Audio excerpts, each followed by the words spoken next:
It's time to learn stuff while punching crime in the face. This is Arkham Wednesdays, Christmas Eve edition. Before we start, let me first just apologize for being away. I had, a serious case of bronchitis, which has prevented me from, making vids this past month, so there you go. Okay, so with all that shameless intro out of the way, my Christmas present for all of you is a look into what Batman Returns could have been. This is the secret origin of Batman Returns. Now, Batman 2 was originally planned for a 1991 release and a direct sequel to the iconic 1989 smash hit film, featuring the same sets, characters, and a continued story, which was normal for many 80s films of that time. Batman was a surprise success for Tim Burton and Warner Brothers, by the way. The film made Warner very happy, but Burton thought the movie was kinda dull and boring at times, even though Batman made over $400 million at the box office, mind you, and annihilated franchise giants Indiana Jones and Ghostbusters, which also released that same summer. The Dark Knight had reached pop culture status like never before and taken the world by storm. One could even make the argument he changed a generation. As for the sequel, according to Sam Hamm, the screenwriter from Batman 1, the second film had a lot of options, though Warner Brothers and Burton didn't want to have Harvey Dent, that's Billy D. Williams, transform into Two-Face. You know, Lando from Star Wars. Robin, or rather Dick Grayson, was another story altogether though. While it is true Burton told Kane that Robin was a useless character in his first film, even though Dick survived in various drafts of Batman 1 and even made it to storyboarding, he eventually got the axe. Originally, Richard was planned to appear as a teenager whose parents are killed during a chase between the Joker and Batman. Now, Burton thought that the scene was a little bit too comic booky and Robin was removed from the film. That is until talks for the second film began and Warner said, okay, Robin has to be in the sequel. And at the time, Burton was like, you know what? I give up, fine. Apparently, though, Robin was going to go through a lot of revisions in many different ways for Batman 2. True to the comics, he was going to be a circus orphan and run around as a homeless kid. And then Burton's take was going to have Marlon Wayne as a Batmobile mechanic who becomes the Teen Wonder and has like an R on his, mechanic jacket. Of course, none of these happened, but the homeless orphan bit really sounded cool, and we'll talk about that in a bit. Kim Basinger was planned for the sequel, and her character was eventually written out in favor of a new romance between Bruce and Selina Kyle, instead of a love triangle between Bruce, Vickie, and Selina in Sam's draft. As you know, in Returns, Bruce does rag on Alfred quite a bit for letting Vickie into the Batcave, and it's a funny scene and a nice nod to, of course, Kim Basinger's existence in this strange new Gotham. In Batman 2, Miss Vale would have played a vital role in the storyline as opposed to the first film where she was more damsel in distress. It's gonna be more girl power centered. She discovers the young orphan named Dick Grayson, as well as ends up getting engaged to Wayne at the end of the film. Sadly, Billy D. Williams was replaced by Christopher Walken for Batman Returns, and Harvey Dent just disappears from the Bat universe altogether, folks, where he's, of course, brought back in Batman Forever as Tommy Lee Jones. But seriously, rewatch Batman Returns before Christmas very closely. Harvey is gone. No pictures, no mention, no nothing, nada. It's like he never existed. Almost like Batman 1 is another Earth Batman altogether. Which you could see the possibilities and my argument with that, because both films look nothing alike, even though it is the same Batman. Now, while it is true that Hamm's script removes Dent from all variations of his drafts, Billy D. Williams as Harvey Dent was penned in to Return by Daniel Waiters, the second scriptwriter that Burton brought in to do Batman Returns after Hamm was cut. Billy D. was going to play the evil Gotham lawyer guy or industrialist that uses both Penguin and Selina to frame the Batman so he can do his evil stuff. He also would of course still be Gotham's DA, just very, very corrupt. At the end of the movie, Catwoman's taser kiss would have transformed Dent into Two-Face, setting up the third movie as a direct sequel, and continuing the whole Catwoman arc thing. Rumor has it DC Comics and Warner Brothers, though, pressured Burton to not go through with this drastic character change for Batman Returns. So Dent was just written out by Waiters, and a new character and villain were created just for the film. Maxwell Schreck, Gotham's favorite son. Now, the scripts for Batman 2 always took place at Christmas time and featured the same gritty realism that we saw in the first Batman film, yet borrowed a lot of elements from Frank Miller's The Dark Knight Returns and Batman Year One. Like a gang that thinks Batman is their leader, police trying to arrest Batman and chase him all the time, Batman riding a horse in the streets of Gotham, and how the media is used as satire throughout the film. What's interesting about the Batman thugs, called the Order of the Bat, which have no affiliation with Batman by the way, they wear Batman sport jackets and red berets similar to the Joker's men from Batman 1.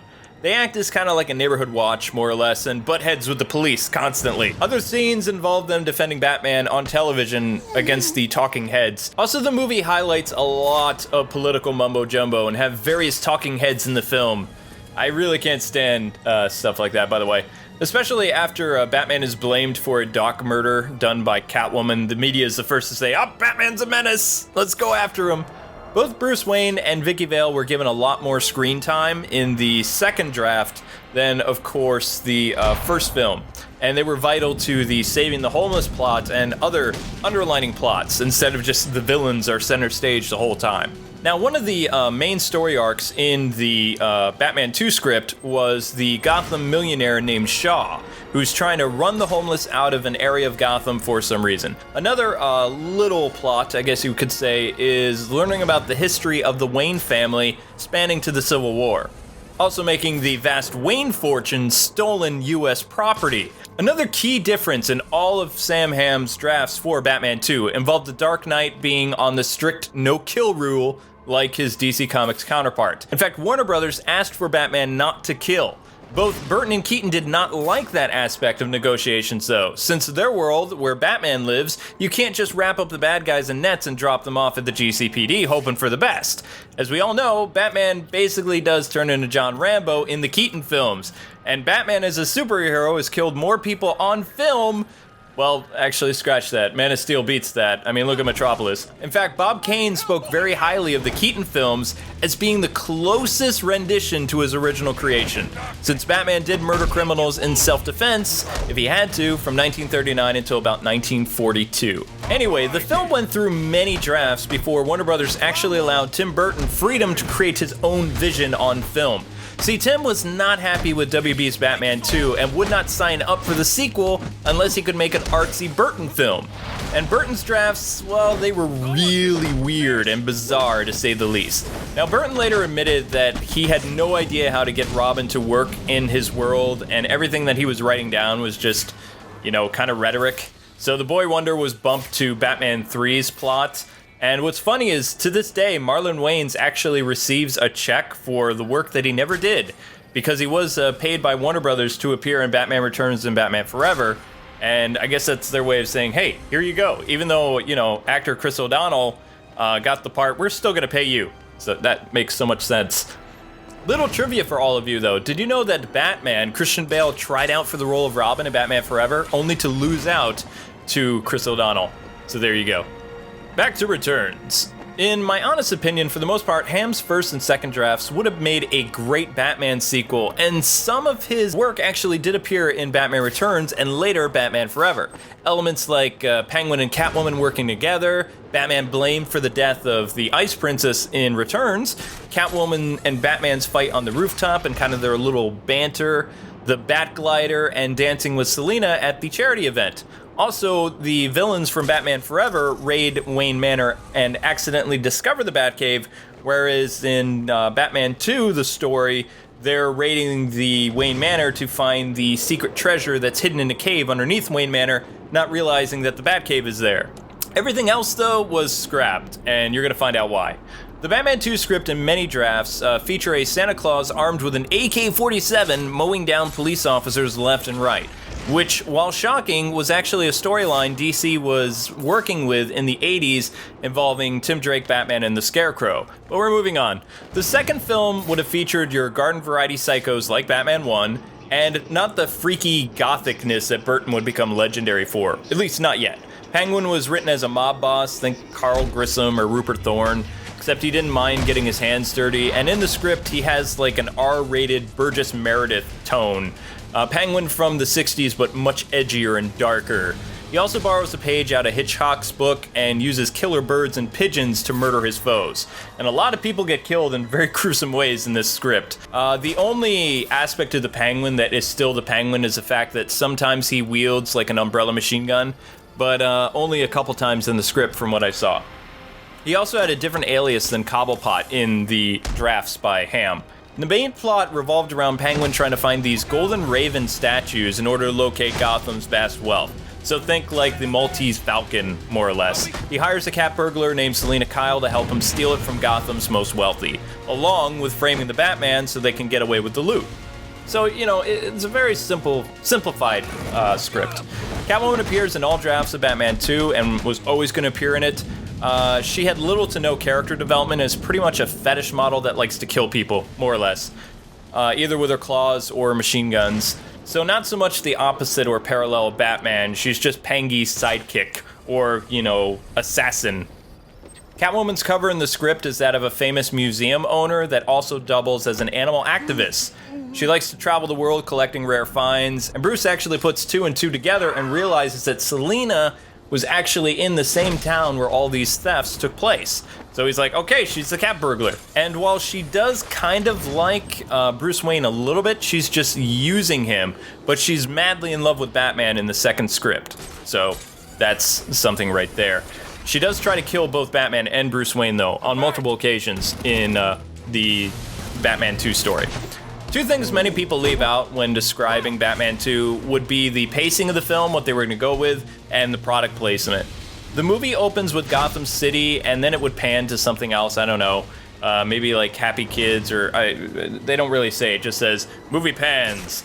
Then the evil Santa show up, cause some problems, and Batman appears. And just like in Batman Returns, he appears in his car first and takes out some of the bad guys. Though this time in front of 2 terrified police officers first, as opposed to the 2 thugs on the rooftop from the first film. Although their dialogue is almost exactly like the 2 guys sitting up there counting their money after they mugged that family. Batman, unlike the first film, actually tries harder not to kill people. He even captures the bad Santas with a net, and one of the police officers remarks, "Hey, it's gift wrapped and everything." Bat's change is probably due to Vickie's influence in his life, or bad writing. You decide. Batman is just like he was in the first film, though. Also, Keaton's humor shines throughout most of the scenes in this script. Like the hanging upside down bit, which was a joke of Keaton's creation. In the Batcave, they bring this bit back. Alfred finds Bruce hanging upside down watching the news, and he says, "I take it you've been watching the news, sir." And Keaton replies, "Yeah, lots of crazy people in the world, pal." Yeah, I can't do Keaton. The subtle irony of this scene, though, because clearly a guy hanging upside down, dressing as a bat, is totally normal in modern society, or in this case, Gotham. Anyway, later in the scene, he shows off his new invention, the Bat Glider, which we find no information about whatsoever in the final film, Batman Returns.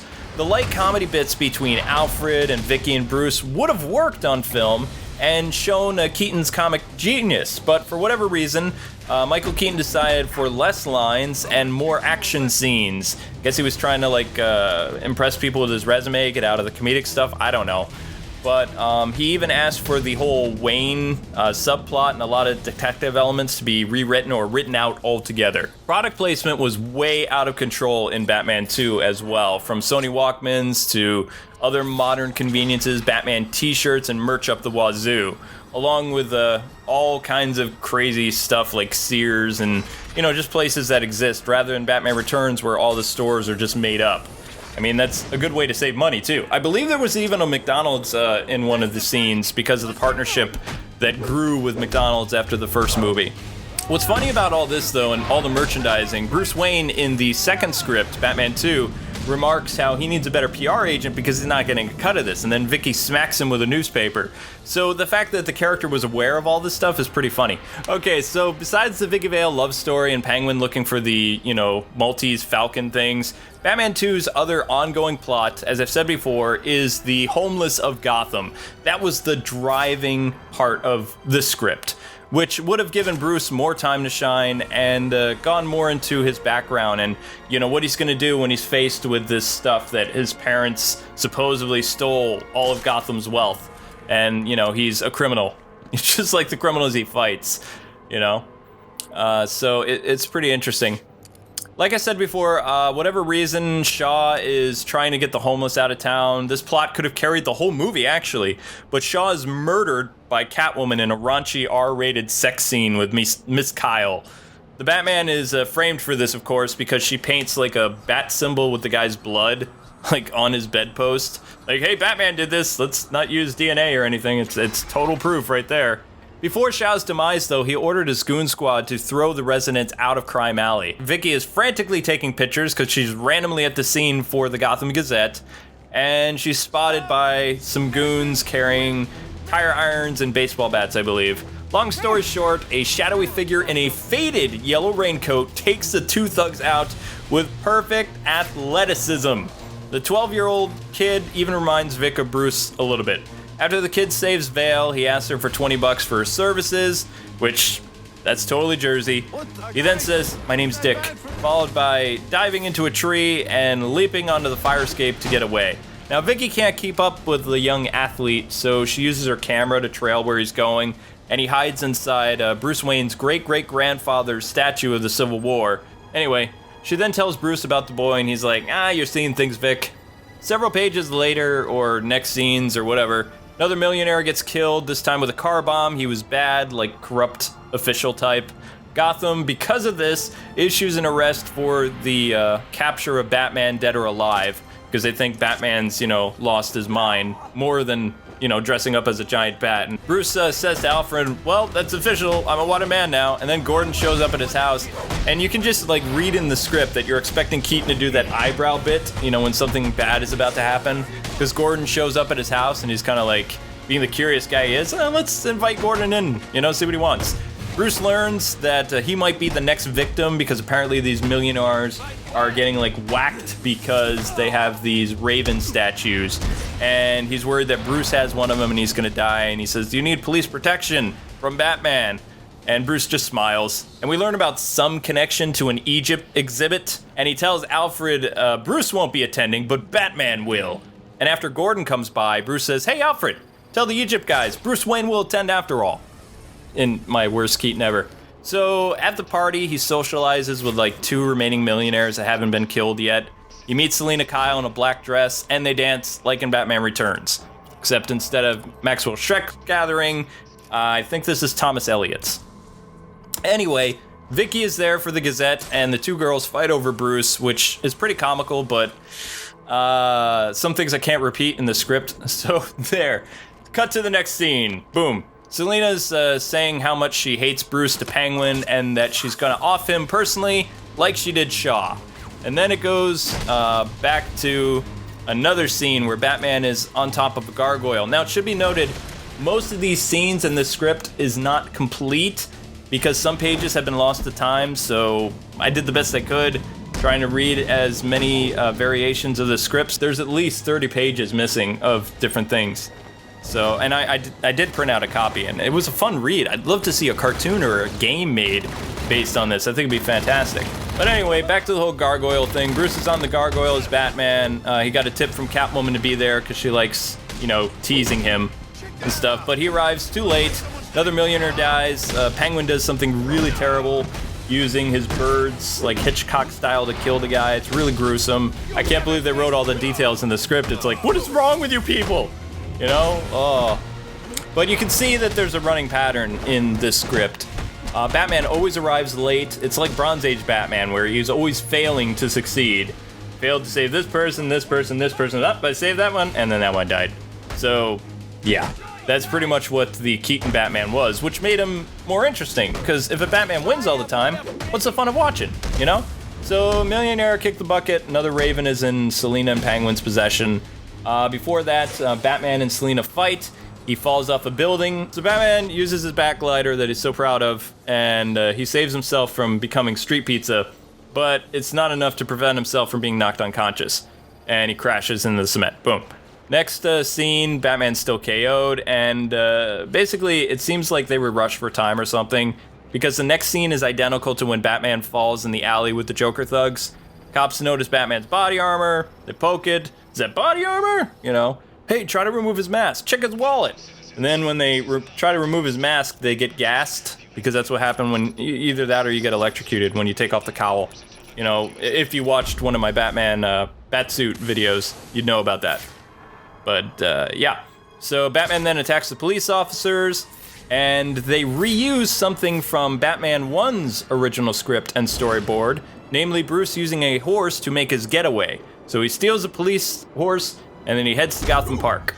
And Batman, meanwhile, he goes and hides inside his great-grandfather's statue, and he comes across Dick Grayson's stuff. He sees the circus outfit and the news clippings about the Flying Grayson's demise or something. Dick Grayson comes in, he literally kicks Bruce Wayne out of his little pad, and they fight, and then when Bruce's hat comes off, he realizes, hey, that guy's Bruce Wayne in a Batman costume. I see what's going on. So Dick's like, all right, I'll help you out, you know, being the little 12-year-old sneak that he is or whatever. He helps Batman escape, and then he's like, I'll see you later, Mr. Wayne. Batman's like, facepalm. So, yeah. Dick Grayson disappears, Bruce Wayne ends up back at the manor, and he's complaining to Alfred. He's like, hey, Alfred, I'm getting too old for this. Cops placed me at the scene, I was beat up by a girl, and a kid saw my face. And Alfred's like, you should just retire, sir. Marry Vickie, have lots of babies, be fine. And then Bruce is like, yeah, I think I'll do that. So Selina then arrives at Bruce's house, and Alfred's like, expecting company, sir. And Bruce is like, no. And Selina's there to try to kill him, but in order to do that, she has to get close to him so, you know, they can be alone. Because Alfred's still in the house. You don't want to do any weird stuff when Alfred's there. So she leans in to kiss him, and then Bruce sneezes on her, like right in her face. And this is done to, you know, take away from some of the freaky stuff that was in the film, I guess. I don't know.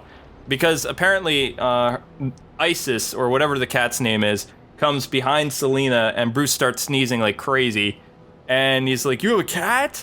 And she's like, oh my, are you allergic? And he's like, yes, I hate cats. So according to this script, Batman not only hates cats, but he's allergic to cats. So the plot continues. Gordon tries to protect Thomas Elliot, another Gotham elite guy. And of course, you guys know that person becomes Hush when Jim Lee took over Batman in, I believe it was 2004, 2005. Bruce speaks with Elliot and learns his family, along with all the other Gotham families, are all criminals. I mean, really, talk about a hypocrite. Batman is fighting criminals when he himself is a criminal, and he's like, what? So yeah, I'm glad this plot was never really explored at all, because it's just dumb. It's bad writing. That and all the murders and, you know, sex and stuff that was in Batman 2, the script. This movie wasn't rated R easily, so not a kid's movie. Anyway, I think more people die in Batman 2 than Batman Returns. I'd have to count them. But I mean, the deaths in Batman Returns, they're kind of comical and they're not like really gory. I mean, it's subtle, you know. This movie would not be subtle at all. It would be like, okay, you saw this person die, let's zoom in on them. Anyway, Bruce has a crazy Keaton scene with Thomas Elliot, like in Vickie's apartment with the Joker. You know, you want to get nuts? Let's get nuts, that kind of thing. He screams at Thomas Elliot, grabs him by the collar, and is like, my dad was a good person! You know, and he's like going crazy. And the audience, along with Bruce, learns that the Gotham elite, including Elliot's dad, hired Jack Nicholson, Jack, whatever his name was, I guess this is Jack, to kill the Waynes, fearing they might reveal the truth to Gotham. So they were going to reuse footage of Batman 1, you know, which is smart, you save money. Bruce storms out and then goes all Mopey Kilmer-like in Batman Forever. You know, he has flashbacks about his parents' death and the reason why he became Batman. You know, so there you go. But we don't know what happens actually after this because, again, as I mentioned, so many pages are missing. One point, Bruce Wayne is being all mopey. The next, he's fighting in a subway. And it's like, what happened between this? All we know is Grayson somehow got a hold of some of the Falcons or whatever, and Penguin is really angry and he's chasing after him, and Elliot is trying to get away and protect his kids by giving his last Raven. He meets with Penguin. Penguin gets the statue. He's killed in the subway. So Batman, Penguin, Catwoman, and Grayson are all fighting in the subway. Though how they could have filmed the train scene back then, I have no idea. Considering the Batman's wings end up opening because of Catwoman, and then he hits a train or something, I still don't know how this would work, especially with the trains whizzing past everybody. It would have been a really cool CG scene, but, you know, back in 91, 92, no. I don't see how this would work. People looking at the script would be like, what? How are we gonna do that? Be like, nope, cut it. Just cut the whole thing. This is too much. We don't have a ninja Batman. We have Michael Keaton. So somehow, Dick Grayson saves Batman, and they arrive back at Wayne Manor. And Dick is there, of course, to be like, okay, Bruce, you owe me a lot of money for saving you. So I saved you in the statue, and I saved you in the subway. Cut the check, pal. You know, I'm gonna go buy me a treehouse. So Alfred shows Dick around the manor while Bruce gets his checkbook. Back at the villain's hideout, they get the final Raven and lure Bruce Wayne to Miss Kyle through the wanted ads, which are meant for Batman. So then Bruce Wayne shows up, and Selina Kyle's like, wait a second, you answered the ad? That means you're Batman. She then drugs him and brings him back to his home, and Vickie's there for Christmas Eve, and she's shocked to see Bruce because he, like, passes out. And the Penguin and Catwoman and his gang are there, and they're like, Merry Christmas! And she's like, ah!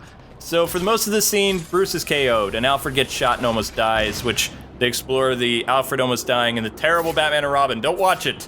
I just spoiled it for you, okay? You're welcome.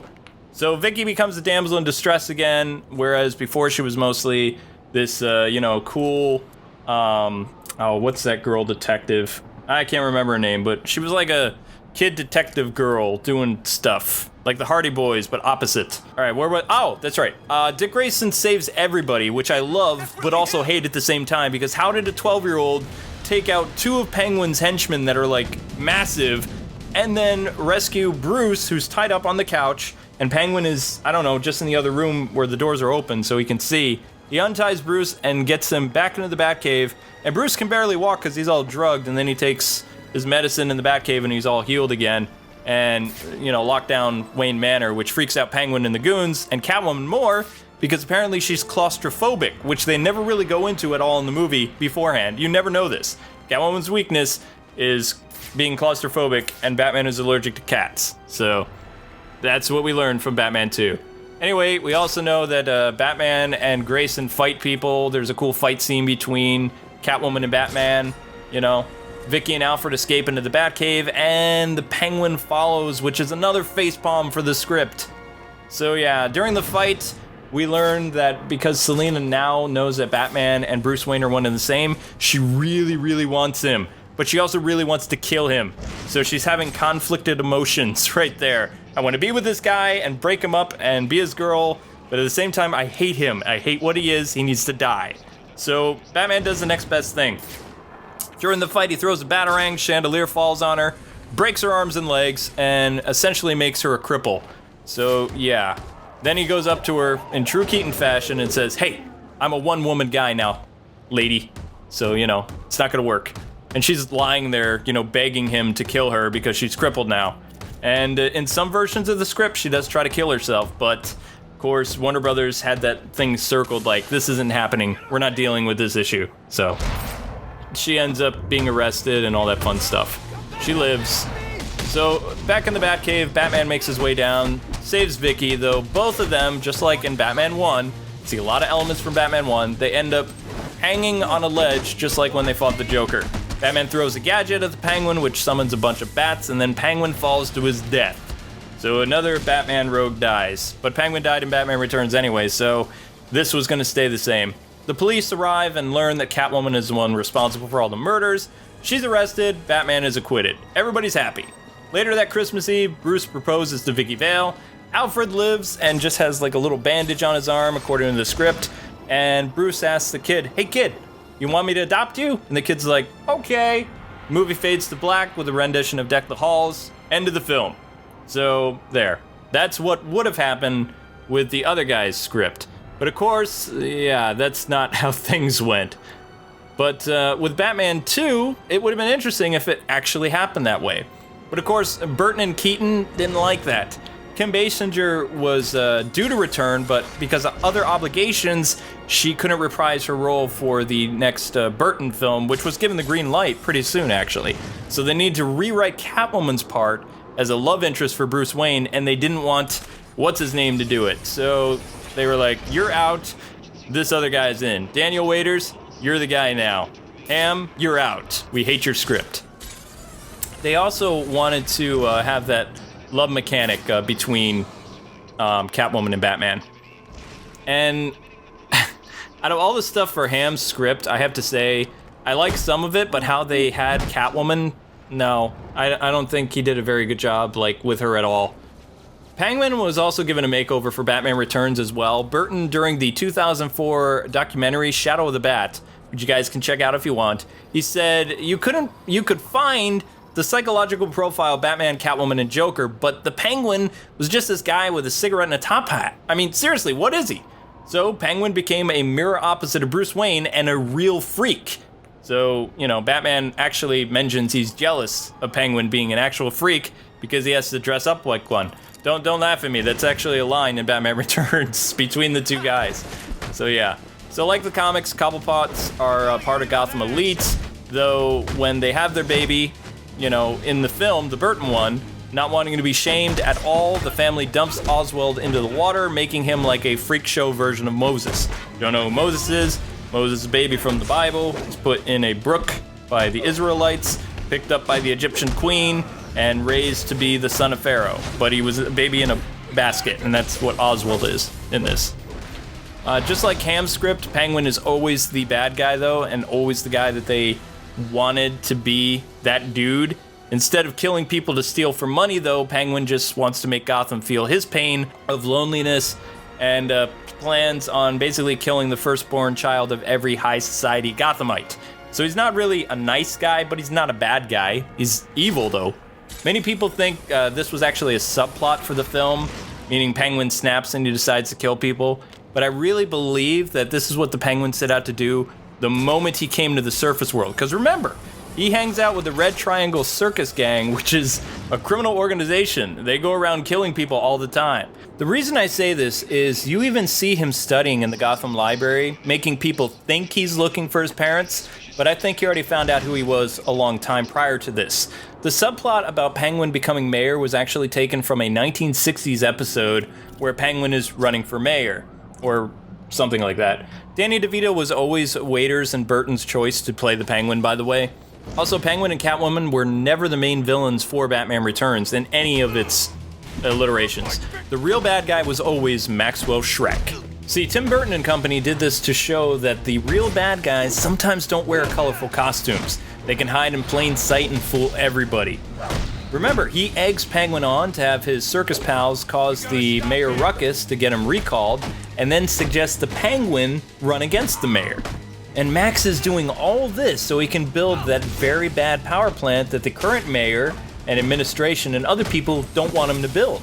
So if he can get Oswald to be the mayor, then, that's a win-win for him because he'll be able to do whatever he wants. Using Oswald's quest to be accepted by his fellow man is actually pretty sinister if you think about it. Still, even Max doesn't know that Penguin still wants to kill all the firstborns. And he was planning on doing this anyway, and was just going to be the mayor until Batman records the Penguin's true motives and his speech during the whole Batmobile hacking scene. After that, he can't be the mayor anymore, and everything falls through, so he goes back to his original plan. I've really waited a long time for a character like Shrek to appear in the comics, but it hasn't really happened. And Christopher Walken's character went through various drafts in the Burton vision as well. Originally, he was planned on being Oswald Cobblepot's younger brother, who was given everything by his parents. So Oswald was gonna just kill the guy anyway because he hates him because mommy and daddy love them more, But Burton thought this tied things together too neatly, so this was dropped from the final film. Still, the biggest changes for Batman 2 was definitely Selina Kyle. Sam Hamm went for a more 80s sexual view of Catwoman and made her very dangerous. But Burton's version of Catwoman was both sexy and suffering from mental anguish due to her circumstances, making her more relatable than even her comic book opposite at the time. In Batman Returns, Selina starts as your average woman trying to work her way up from a secretary. She doesn't think very highly of herself and moved away from her home to, make it in the big city, but things aren't going very well for her. She's also your typical damsel in distress at times and gets attacked by a circus clown and then saved by Batman. After accidentally uncovering something bad about Maxwell's upcoming power plant deal with Wayne and the meeting that's going to happen the following day, Shrek pushes her out of the window for knowing too much. Of course, she survives the encounter but snaps mentally.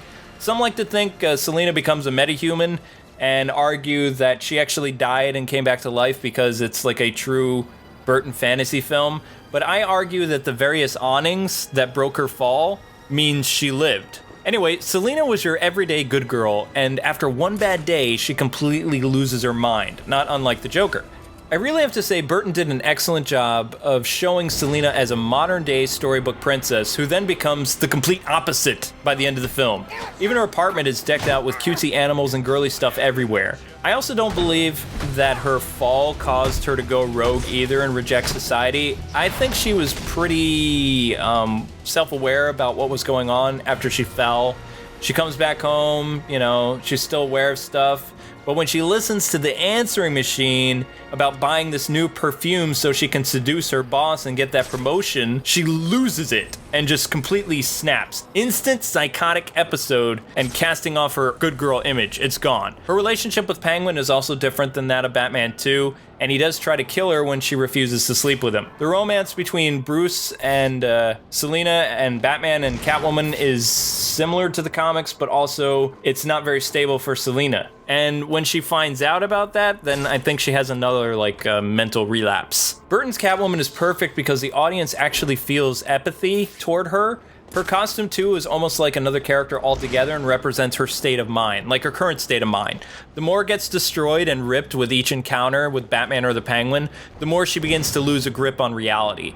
At the end of the film, once her suit is pretty much tatters, we see the timid Selina return just a little bit, and Bruce even pleads with her to stop and not murder Maxwell Schreck. He removes his mask, too, in front of everybody and tells her, you know, Selina, we're the same. Split right down the center. And Selina admits that while they are the same and she does love him and would love to live with him like in a fairy tale, due to her own insecurities and her now growing hatred of men, she scratches his face and says, I just couldn't live with myself, so don't pretend this is a happy ending. Essentially calling Batman a hypocrite, saying he has no right to worry about her soul because his soul is already super black, considering how many people he's killed, which she has a point. After Schreck asks Bruce Wayne, why you dressed up as Batman? Catwoman was like, he is Batman, you moron. And Max is like, was. And he shoots Batman. And thinking Bruce is dead and her last chance at redemption is gone, what's left but to kill Schreck, which she does. It's actually very tragic if you think about it.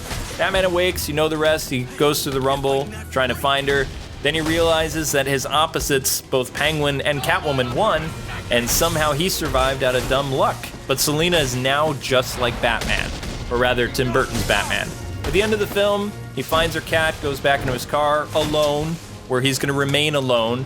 Bat signal shines, reminding him that this is your war, this is what you're always gonna have to do, you're gonna have no life. So it's a little sad in a sense, and the audience at the very end sees that Catwoman is still alive, and she has a new costume.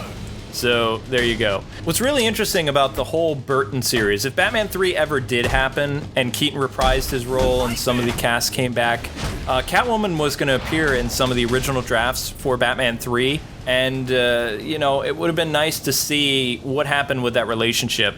And I could go on and on and on, but I would be amazed if people watch this past 30 minutes. Wow. I'm sorry, sometimes this game just gets really addictive and you really never know what's gonna happen. All right, one last thing I want to talk about really quick is what Keaton's decision about having a less of a speaking role did for the Batman franchise. One of the things that Batman Returns did by focusing more on the villains than the Dark Knight himself was start a precedence where Batman would have less of the spotlight, and even Christian Bale noticed this later on. And this is all Keaton's fault, because he wanted less dialogue to show off Burton's artistic expression and the fact that he could do stuff in the Batsuit, which he really didn't do all that much in the Batsuit anyway, so maybe him having more of a vocal role in the film would have been better, but who knows. When Keaton was signed on, however, for Batman 3, as it was titled, reading the script for Forever or whatever it was, and WB pressuring to make the movie more kid-friendly to appease their sponsors, like the toy companies and McDonald's and things like that, because the parents were all up in an upheaval because of Batman Returns. Either people loved or hated it, and, you know, there was really crazy stuff out there. And the way that they marketed the stuff to kids is just so wrong on so many ethical levels. But that's besides the point. It's not like Burton and Keaton ever said, this is a kid's movie, go see it. You know, maybe they should have marketed more for adults so parents wouldn't be stupid, but can't really change the past. After showing up for a costume fitting for the third movie and meeting with Schumacher, Keaton really didn't like the direction of the new movie and hated the new script because he wanted the focus to be more on Batman. And it's just like, if I could slap him now, I would, because it's his fault. It really is. Keaton quitting the Batman franchise is his fault. But out of all the Batman actors, the great thing about Michael Keaton is he has no qualms about putting the cape and cowl on again if Tim Burton was able to direct something like Batman Beyond. And you know, Keaton is kind of at that age now where a Frank Miller-ish or a Batman Beyond older Batman would totally work. And I'm not talking Ben Affleck. I'm talking about a completely different universe, another Earth, and have Keaton as an older Batman, because it was totally work, and he's still up for it, and he loves Batman. Like, he is Batman, so there you go. And the rest is history, folks. I'm sorry, there's so much more I could talk about Batman Returns. That's it for today, because I'm starting to lose my voice. I still have bronchitis. This was my attempt to try to do something fun for you guys and gals, and I wish you all a Merry Christmas, Happy New Year. Thanks so much for watching Arkham Wednesdays, and I'll see you on the next Arkham Wednesdays.